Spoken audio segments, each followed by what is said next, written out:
ce nu credem în minuni? Suntem prea răi, suntem prea buni. Dar o minune s-a întâmplat. La câți ani Dumnezeu mi-a dat.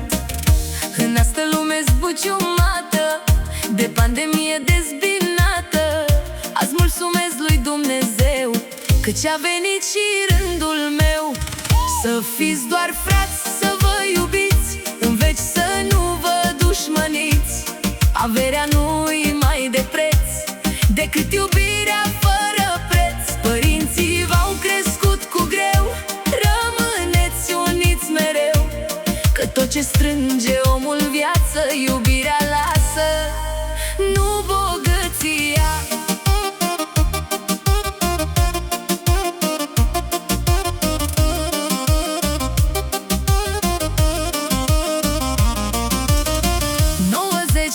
De ani aș fi împlinit în astăzi poate, dar iată ceasul mi-a sosit. Spre cer acum am fost chemat. Mă înalț la frați și la surori, căci lor le-am fost mereu dator. Pe mine ei m-au îngrijit și ca un tată mi-au vorbit. Pe tata nu l-am cunoscut, în război el s-a pierdut. Doar mama a rămas cu noi, ne-a crescut prin multe nevoi. Cei 9 frați ne-am tot iubit, ne-am bucurat cât am trăit. Ce repede viața s-a scurs, frumoasă a fost, dar s-a dus. Să fiți doar frați, să vă iubiți, în veci să nu vă dușmăniți. Averea nu-i mai de preț decât iubirea fără preț. Părinții v-au crescut cu greu, rămâneți uniți mereu, că tot ce strânge omul în viață, iubirea lasă, nu bogăția.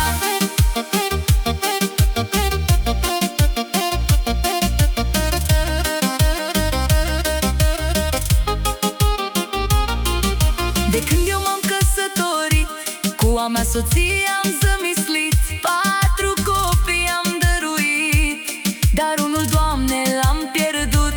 Și soția mea a plecat, dar astăzi ea m-a așteptat. Îmi arată drumul către cer, unde nu mai este niciun chin. Acum întorc la ei mei copii, oricât de grea viața va fi. Vă rog să nu vă despărțiți, ci doar ca frații să trăiți. De ce averea vă desparte? Să nu mai fiți soră și frate. Moștenirea părintească nu merită să vă dezbine.